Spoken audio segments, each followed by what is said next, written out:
Times में खुश आमदीद। सुप्रीम कोर्ट ऑफ इंडिया में वक्फ अमेंडमेंट एक्ट पर सुनवाई जारी है और आज भी हुकूमत को ज़बरदस्त झटका लग रहा है। चीफ जस्टिस ऑफ इंडिया के पूछे गए सवालों का कुछ भी जवाब नहीं दिया जा रहा है। कपिल सिब्बल, राजीव धवन और एमएस सिंघवी ने मजबूत दलीलें पेश की है और ऐसा लग रहा है कि जिस तरह पिछले chief justice of India Sanjeev Khanna ने सरकार को फटकार लगाई थी, उसी तरह आज BR गवई भी ज़बरदस्त फटकार लगाने वाले हैं। अभी तक जो बहस हुई है उसमें मुसलमानों का जो मौक़िफ़ है ज़बरदस्त रहा, मजबूत रहा और देश भर के मुसलमानों को उम्मीद है कि वक्फ अमेंडमेंट का जो फैसला है मुसलमानों के हक़ में आएगा, सरकार को ज़बरदस्त झटका लगेगा। आज बहस की जो शुरुआत है कपिल सिब्बल ने की और कपिल सिब्बल ने कहा कि वक्फ अमेंडमेंट एक्ट में नन मुस्लिम को ज़्यादा रखा गया है। 12 से ज़्यादा सेंट्रल वक्फ काउंसिल में नन मुस्लिम हो जाएंगे, मुसलमान सिर्फ 10 या उससे भी कम रह जाएंगे।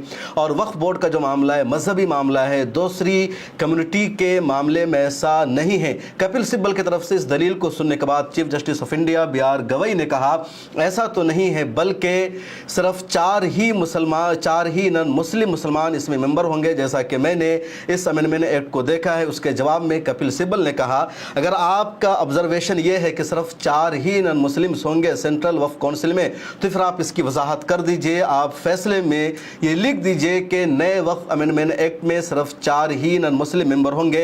इसके बाद चीफ जस्टिस ऑफ इंडिया ने कहा कि नहीं, एक्स ऑफिशियो चेयरमैन के अलावा। तब कपिल सिब्बल ने कहा यही तो हमारा एतराज़ है कि इस कानून में झोल है। इसके अलावा आज हुकूमत के एक झूठ को भी सुप्रीम कोर्ट ऑफ इंडिया में कपिल सिब्बल ने बेनकाब कर दिया। दरअसल जब चीफ जस्टिस ऑफ इंडिया ने पूछा कि जो बिल है पार्लियामेंट से पास होकर के आया है, पार्लियामेंट में इस पर बहस हुई है और वोटिंग के जरिए ये बिल पास हुआ है, तब क्यों आप यहाँ पर कह रहे हैं कि इसका जो तीसरा सेक्शन है वो सिरे से इलीगल है, कानून के खिलाफ है।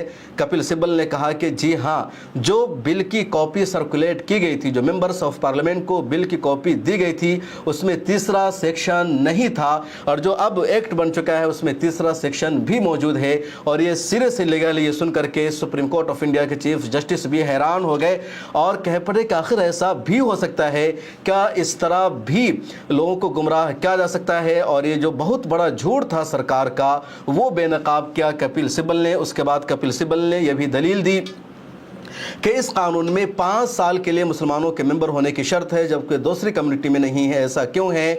उसके बाद कपिल सिब्बल से जज ने सवाल करते हुए कहा कि जब आप बार बार ये दलील दे रहे हैं कि सिर्फ मुसलमान को ही मेंबर होना चाहिए वक्फ में, क्योंकि ये खालिस मुसलमानों का मामला है, रिलीजियस मामला है, किसी और का मामला नहीं है। कपिल सिब्बल ने दलील में यह भी कहा था कि जो मस्जिद का मामला है, जो वक्फ का मामला है, ये एक सेकुलर मामला नहीं है, खालिस मजहबी मामला है, इस्लामी अकीदे का मामला है। तो chief justice of India BR Gavai ने काउंटर करते हुए पूछा कि बुध गया के बारे में आपका क्या ख्याल है? बुध गया में तो सारे हिंदूज मेंबर हैं, वहाँ दोनों होते हैं। कपिल सिब्बल ने कहा कि मुझे पता था कि आप मुझसे ये बुध गया के बारे में सवाल करेंगे और मैं आपको बताना चाहता हूँ कि बुध गया एक्ट में ये बात मौजूद है कि वो बुद्धिस्ट और हिंदू दोनों के लिए वर्शिप पैलेस है, लेकिन जो मस्जिद है उसका मामला हिंदुओं से कुछ भी नहीं है, बुद्धिस्टों से कुछ भी लेना देना नहीं है, सिखों से कुछ भी लेना देना नहीं है। इसलिए इस मामले को गया के मामले से नहीं जोड़ा जा सकता है। कपिल सिब्बल ने जो मजबूत दलील दी और चीफ जस्टिस ऑफ इंडिया ने भी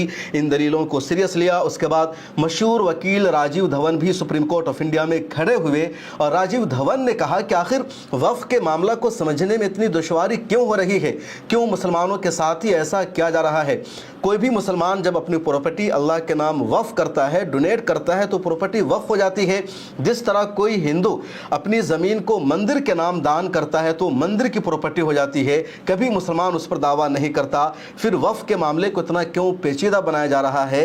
ये तो बिल्कुल वाज़ेह मसला है। राजीव धवन ने एक और दलील दी और कहा कि मेरा एक क्लाइंट है जो सिख है और वो अपनी ज़मीन, अपनी प्रॉपर्टी वक्फ करना चाहता है। अब उसको कैसे रोका जाएगा कि तुम वक्फ नहीं कर सकते हो? और अगर उसको वक्फ करने से रोका गया तो ये आइन के आर्टिकल 15 का वायलेशन है जिसमें कल्चर के हिफाजत की ज़मानत दी गई है।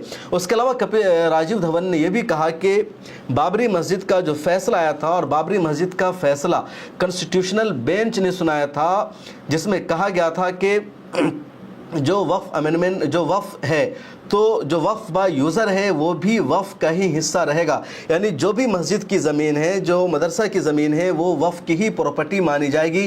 वक्फ बाय यूज़र को बाबरी मस्जिद के फैसले में वक्फ करार दिया गया था। और अब ये जो नया कानून बना है वक्फ अमेंडमेंट एक्ट 2025, तो ये बाबरी मस्जिद पर जो कॉन्स्टिट्यूशनल बेंच का फैसला था उस फैसले की खिलाफ वर्जी है, और इस बुनियाद पर भी ये जो कानून है इसको प्रैक्टिस में नहीं लाना चाहिए। राजीव धवन ने भी दलील दी और कहा कि ये जो वक्फ अमेंडमेंट एक्ट है, ये आर्टिकल 25, 26, 29 रिलीजियस आज़ादी, कल्चरल आज़ादी और इन सब की जो ज़मानत दी गई है उन सब की खिलाफ वर्जी है। राजीव धवन की दलीलें सुनने के बाद chief justice of India BR Gavai ने कहा कि आपको आज देखकर, आपकी हियरिंग को देखकर बहुत अच्छा लगा और काफ़ी दिनों बाद आपको मैंने आज सुना है।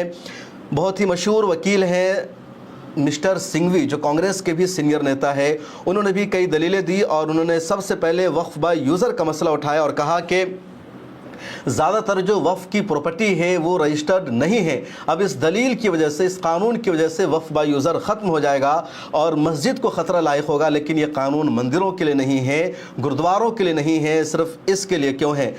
मिस्टर सिंघवी ने एक और दलील दी और कहा कि इस कानून के बाद इंसाफ हासिल करना मुश्किल हो जाएगा। किसी भी ज़मीन पर डीएम का अपना दावा होगा और डीएम के दावा की वजह से उस ज़मीन का जो वक्फ का स्टेटस है वो ख़त्म हो जाएगा। फिर अदालत में जब तक मुकदमा चलेगा, जब तक अदालत का फैसला आएगा, उससे पहले ही उसके वक्फ का जो स्टेटस है वो ख़त्म हो चुका होगा, तो झगड़ा भी शुरू नहीं होगा और झगड़ा शुरू होने से पहले ही वो जो प्रॉपर्टी है वक्फ की नहीं रह पाएगी।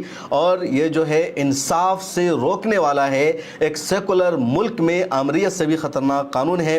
उसके बाद MA सिंघवी ने यह भी कहा कि रजिस्ट्रेशन का जो इसमें जाल बिछाया जा रहा है वो लोगों को परेशान करने वाला है, अदालतों के चक्कर काटने वाला है और मुसलमानों की जो प्रॉब्लम है उससे और ज़्यादा बढ़ जाएगी। उन्होंने ये भी कहा कि मुसलमान अपनी जो प्रॉपर्टी है अल्लाह के नाम वक्फ करता है, इसको दान कहा जाता है, अतिया कहा जाता है, तो इस पर 5 साल मुसलमान होने की शर्त क्यों? मुसलमानों में दान करना, अतिया करना एक अक़ीदा है, एक कार सवाब है। और जैसे ही एक शख्स इस्लाम कबूल करता है उस पर ज़कात देना वाजिब है, सदका देना उसके लिए ज़रूरी है, सदक़तुल फ़ित्र देना ज़रूरी है। उसी तरह ज़मीन के वफ़ करने का मामला है। अब ये शर्त लगाना कि 5 साल के लिए प्रैक्टिसिंग मुस्लिम हो, ये इस्लाम के अक़ीदे के ख़िलाफ़ है, मुसलमानों को उनके अपने मज़हब से रोकने वाला है और सीधे सीधे आर्टिकल 15 का वायलेशन है। तो ये बड़ी मजबूत दलीलें दी गई। इसके अलावा कपिल सिब्बल ने अपनी दलील में संभल शाही जामा मस्जिद का हवाला दिया और कहा जो 1995 का वक्फ अमेंडमेंट एक्ट है उसमें बात वाज़ेह तौर पर मौजूद है कि अगर वक्फ की किसी प्रॉपर्टी पर कोई तनाज़ो है तो पहले उसका सर्वे किया जाएगा, 1 साल तक का वक्त लिया जाएगा और उसका जो मामला है वो चलेगा, छानबीन होगी, अदालतों में केस चलेगा। और इन सब के बावजूद उसका जो वफ़ का स्टेटस है उसके वफ़ के स्टेटस को नहीं ख़त्म किया जाएगा। अगर वो ज़मीन SI की वेबसाइट पर भी आ जाती है, इसके बावजूद उसका जो वफ़ का स्टेटस है वो बाकी रहेगा। लेकिन इस नए कानून की वजह से जैसे ही किसी वफ़ की प्रॉपर्टी का, खा मस्जिद हो, दरगाह हो, उसका सर्वे शुरू हो जाता है तो वो SI की वेबसाइट पर आ जाएगी वो ज़मीन और फिर उसका वफ़ का स्टेटस ख़त्म हो जाएगा, जो 1995 के वफ़ एक्ट के ख़िलाफ़ है और ये सबसे ज़्यादा डेंजरस है। संभल शाही जामा मस्जिद की उन्होंने मिसाल पेश की और कहा कि पिछले साल नवंबर 2024 में संभल शाही जामा मस्जिद के सर्वे का आदेश वहाँ की एक अदालत ने दे दिया था और इसके बावजूद उसके वफ़ का स्टेटस ख़त्म नहीं हुआ। अभी सर्वे पर पूरा फ़ैसला भी नहीं आया, इलाहाबाद हाई कोर्ट में मसला गया, सुप्रीम कोर्ट भी जाएगा और इसके बावजूद ASI ने इस कानून का सहारा लेकर वहाँ अपना बोर्ड लगा दिया है, उसको SI ने अपनी प्रॉपर्टी करार दे दिया है और उसके वफ़ के स्टेटस को ख़त्म कर दिया है। तो ये सबसे ख़तरनाक है इस कानून का। इसके अलावा कपिल सिब्बल ने यह भी दलील दी और कहा कि अब तक ये आ रहा था कि वफ़ की शनाख्त का तरीक़ा यह था कि जो कोई भी वफ़ की प्रॉपर्टी है वो वफ़ की प्रॉपर्टी रहेगी, वफ़ की जायदाद रहेगी, उसके साथ छेड़छाड़ नहीं किया जाएगा। हाँ, कोई वफ़ की प्रॉपर्टी है, कोई दरगाह है, कोई मस्जिद है, कोई मदरसा है और वो वफ़ की प्रॉपर्टी है, लेकिन अगर वफ़ एक्ट के तहत वो रजिस्टर्ड नहीं है तो कानूनी कार्रवाई के तौर पर अब तक सिर्फ सेक्रेटरी को हटाया जाता था, मुतवल्ली को उसके ओहदे से रिमूव किया जाता था और वक्फ एक्ट में उसका रजिस्ट्रेशन करा जाता था, लेकिन इस नए कानून के मुताबिक कि अगर कोई 400 साल से मस्जिद है, 500 साल से मस्जिद है, दरगाह है, सबको पता है ये वक्फ की जायदाद है, इसके बावजूद अगर वो वक्फ में रजिस्टर्ड नहीं है तो उसके सेक्रेटरी को हटाया नहीं जाएगा, बल्कि उस जगह को ही, वक्फ की उस प्रॉपर्टी को ही वक्फ की प्रॉपर्टी नहीं माना जाएगा और सरकारी डिपार्टमेंट उसको अपनी प्रॉपर्टी करार दे देगा। ये सबसे बड़ा वायलेशन है आईन का। इस कानून में कपिल सिब्बल ने दलील दी, उसके अलावा मिस्टर सिंघवी ने एक और मजबूत दलील दी और उन्होंने कहा कि ये जो वक्फ अमेंडमेंट एक्ट है ये वर्शिप एक्ट के खिलाफ है। 1991 में भारत की पार्लियामेंट ने 2/3 मेजॉरिटी से एक कानून पास किया था जिसको 1991 वर्शिप एक्ट कहा जाता है, जिसमें बात वाज़ेह तौर पर मौजूद है कि 15 अगस्त 1947 को इंडिया में जिस इबादतगाह की जो हैसियत थी, जिस मजहबी मकाम का जो स्टेटस था वही बरकरार रहेगा और बाबरी मस्जिद को उससे अलग कर दिया गया था। अब इस कानून की वजह से जो वक्फ की एक प्रॉपर्टी पहले से मौजूद है, मस्जिद है, ये कानून उसके स्टेटस को बदल देगा, तो वर्शिप एक्ट की भी खिलाफ वर्जी है।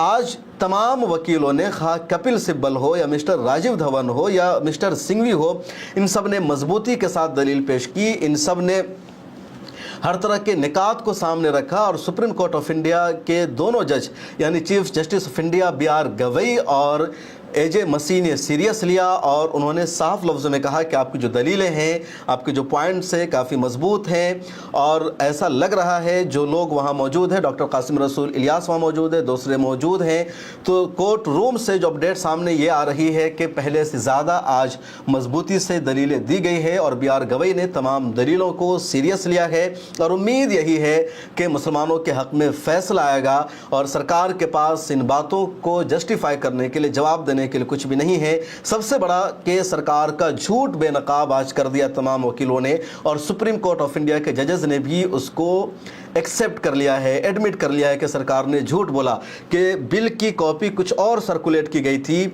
और एक्ट में जिस कानून को तब्दील किया गया वो कुछ और है। तो ये सबसे बड़ा झूठ था और उम्मीद यही है कि आज भी ज़बरदस्त झटका लगेगा।